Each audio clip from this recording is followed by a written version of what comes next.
Assalamu alaikum wa rahmatullahi ta'ala wa barakatuh.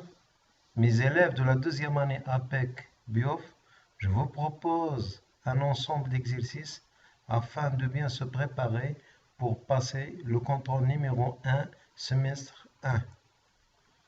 Exercice numéro 1. Complétez les phrases suivantes. Les 4 couches principales de l'atmosphère terrestre. On sait que le globe terrestre est entouré par l'air et qui présente ce qu'on appelle l'atmosphère. Cette atmosphère est constituée de 4 couches principales qui sont la troposphère, la stratosphère, la mésosphère et la thermosphère. Donc, les 4 couches principales de l'atmosphère terrestre sont la troposphère, stratosphère, mésosphère, thermosphère. L'air est un mélange constitué essentiellement de... On sait bien que l'air est un mélange de gaz, de plusieurs gaz. Alors, on ne peut pas différencier entre ces gaz avec l'œil nu, donc c'est un mélange qui est homogène. Et les gaz qui constituent l'air, on a le dioxygène, le diazote, le dioxyde de carbone, l'eau, l'argon, le néon, ainsi de suite. Donc les gaz essentiels sont le dioxygène et le diazote. L'air est un mélange homogène. Si un corps n'est pas homogène, on dit qu'il est hétérogène. Constitué essentiellement de dioxygène et de diazote. Le dioxygène représente environ, on dit bien environ, donc c'est 20%. Et 80% c'est pour le diazote. Mais les résultats réels, on a le dioxygène 21%, le diazote c'est 78% et 1% pour les autres gaz. La matière est constituée de particules élémentaires. Donc ces particules qu'on ne peut pas voir avec l'œil nu, donc sont invisibles bien sûr, sont appelés les atomes. Et pour les voir, on peut les voir avec le microscope électronique ou ionique. Et plutôt c'est ionique. Qu'est-ce qui est formé de plusieurs atomes? Bien sûr, c'est la molécule. Donc la molécule est formée de plusieurs atomes identiques aux différents liés entre eux. Qu'est-ce qui permet de mesurer la pression? On a le manomètre. On a deux sortes de manomètres. On a soit le manomètre à aiguille ou le manomètre numérique qui affiche directement le résultat sur son écran. Le manomètre permet de mesurer la pression d'un gaz. On a le baromètre. Pour le baromètre, il permet de mesurer la pression atmosphérique. Il faut bien faire attention à ça. Répondre par vrai ou par faux. La couche d'ozone nous protège des rayons ultraviolets, c'est son rôle, et cette zone se trouve à l'intérieur de la deuxième couche qui est la stratosphère. Le vent est un mouvement horizontal de l'air. Oui.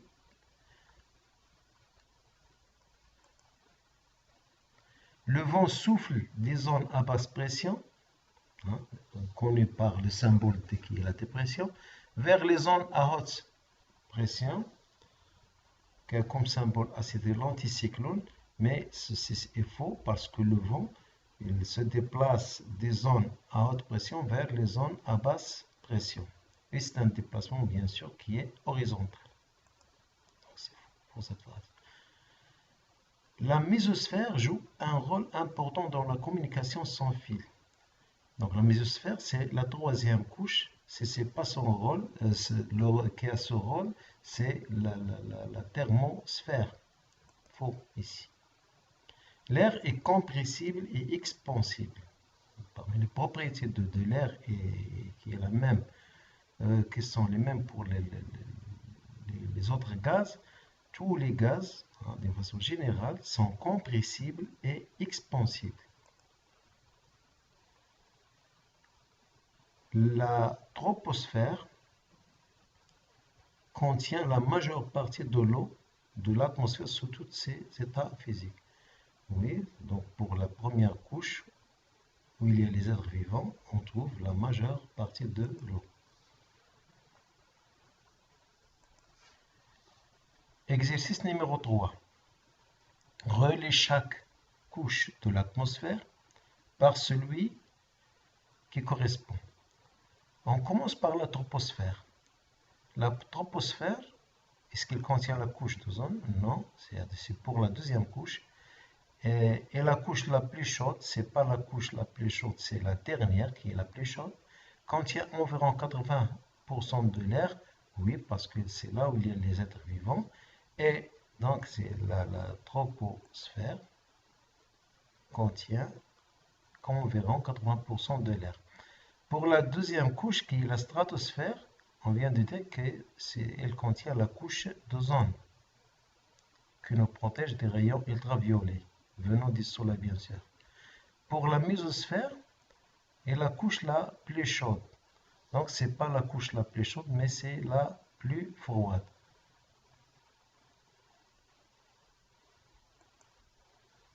Et pour la couche la plus chaude, c'est la thermosphère.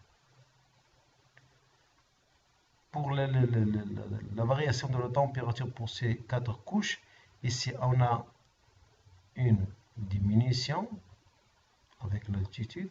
Ici on a augmentation, diminution, augmentation. C'est par alternance. On passe à l'autre côté, donc pour relier avec les autres.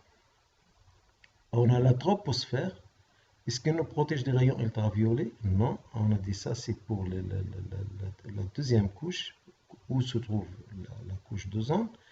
Est-ce qu'elle nous protège des météorites? Non, ça c'est pour la troisième couche. Il joue un rôle essentiel dans la communication, c'est là pour la dernière. Elle permet la vie sur Terre? Oui. Et stratosphère, il se trouve l'ozone. Donc, elle nous protège des rayons ultraviolets. La mésosphère, c'est pour nous protéger des météorites. Et pour la dernière, elle joue un rôle essentiel dans la communication.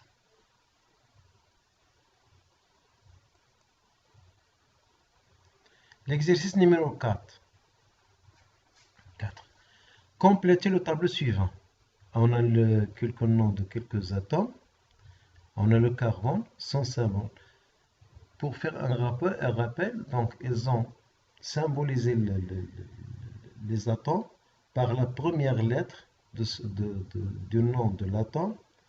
Il s'écrit en majuscule. Et parfois, on ajoute une deuxième lettre qui s'écrit en minuscule pour différencier entre les atomes qui commencent, leur nom commence par la même lettre. Ici, on a carbone, donc on a comme symbole, c'est C. O, c'est le symbole, bien sûr, de l'oxygène. L'hydrogène, c'est H, bien sûr, on dit H majuscule. Et pour N, c'est l'azote. On dit azote, mais on a N parce que ce symbole est dérivé du nom qui est nitrogène. L'autre nom dit diazote. Ici, on a les atomes les plus utilisés. Parmi les écritures suivantes, déterminer les molécules et les atomes. On doit être capable de différencier entre une molécule et un atome. Pour un atome, il s'écrit donc son écriture soit par une lettre majuscule ou une lettre majuscule suivie d'une lettre qui est minuscules. Pour les molécules, on trouve plusieurs atomes qui sont écrits en majuscules. Par exemple, on a ici C, donc c'est le carbone, donc c'est un atome. On cherche les atomes, Cu, même chose. On a l'aluminium, on a l'hydrogène et on a le sodium. On dit sodium, mais on a comme symbole Na parce que le nom devient ce Na, c'est natrium. Les molécules, ce qui reste, on a CO qui est l'oxyde de carbone, on a l'ammoniac, NH3, on a diazote et on a l'ozone qui est O3. Troisièmement, parmi les écritures suivantes, déterminez les molécules d'un corps pur, simple et un corps pur composé. Comment on différencie entre les corps purs et les corps purs, simples et purs composés? C'est à partir de leur molécule. C'est la molécule est constituée des mêmes atomes, donc elle est pure, simple. Si elle est constituée d'atomes différents, donc c'est composé. Les corps purs, simples, on a O3 qui est l'ozone, H2 bien sûr, on a O2 qui est d'oxygène, on a N2,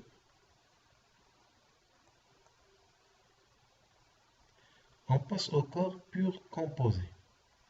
Ce qui reste, on a H2O, constitué de deux atomes différents. On a CO, constitué aussi de deux atomes différents, l'oxygène et le carbone. On a le chlorure d'hydrogène, qui est un gaz, constitué d'ions chlore et d'hydrogène. On a un H4 et le KOH, qui est l'hydroxyde de potassium.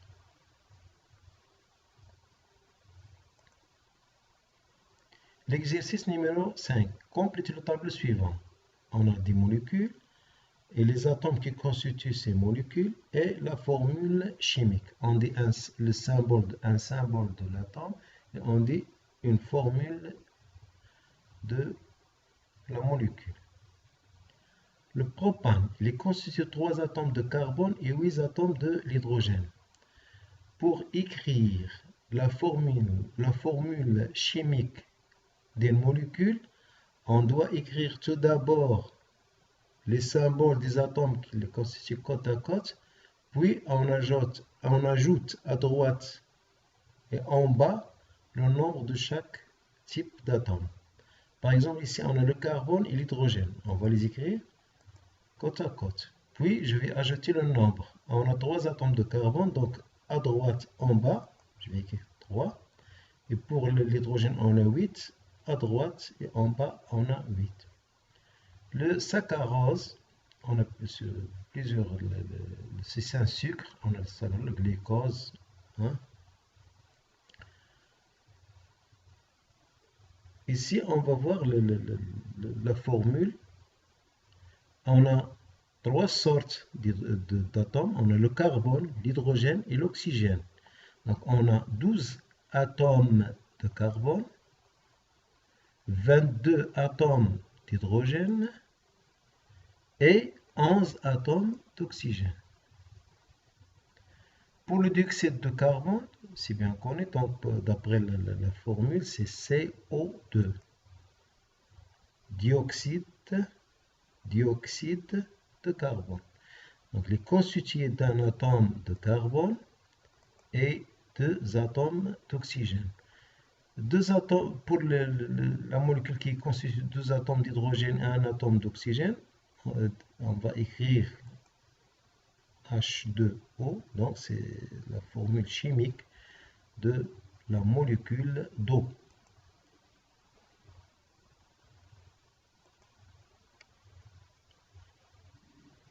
L'exercice numéro 6.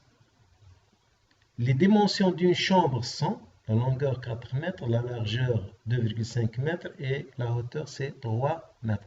Calculez le volume V d'air qu'elle contient en mètres cubes et en litres. On a cette chambre qui a la forme d'un parallélépipède.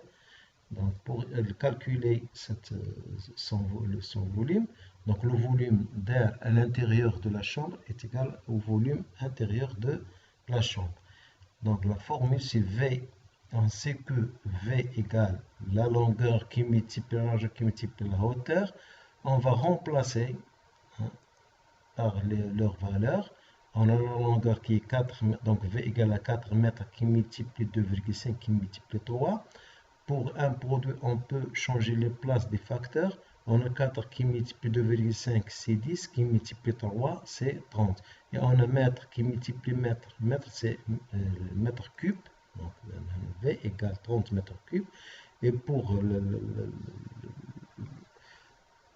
convertir en litres, on sait qu'un mètre cube égale à 1000 litres. Donc on a 30 000 litres dans cette chambre. Calculer en mètres cubes le volume d'oxygène, de dioxygène dans cette chambre. On sait bien que l'oxygène, le dioxygène représente 20% du volume d'air. Et le volume d'air qu'on a ici, on a 30 mètres cubes puisqu'il est demandé en mètres cubes. Donc on va prendre le 1/5 de 30 qui est 6. On sait que VO2, qui est le volume de dioxygène, c'est 20% du volume d'air. Si on fait une simplification, on va trouver 1 sur 5, c'est-à-dire le 1/5. C'est mieux d'utiliser 1 sur 5 au lieu de 20 sur 10. Donc l'application va donner que le volume de dioxygène dans cette chambre, c'est 6 mètres cubes. Calculer en grammes et en kilogrammes la masse M d'air de cette même chambre. Pour la masse, donc on va utiliser la masse volumique. On sait bien que la masse volumique ρ égale à M sur V. Pour calculer M, donc on peut déduire, c'est-à-dire on a M égale ρ qui multiplie V. Pour ρ, c'est 1,3 mètre, 1,3 grammes pour chaque litre. Et le volume de l'air, c'est déjà calculé, c'est 30 000 litres. On va remplacer dans l'application numérique. On a M égale à 1,3 g pour chaque litre, c'est pour ρ de l'air, c'est-à-dire la masse volumique de l'air. Et ici, on a le volume de l'air dans la chambre. On va simplifier par litre, il va rester le gramme. On va multiplier 1,3 par 30 000. On va trouver comme résultat 39 000 grammes. On doit la convertir en kilogrammes. On sait bien qu'un kilogramme égale à 1000 grammes. Donc, comme si on a M égale à 39 kg.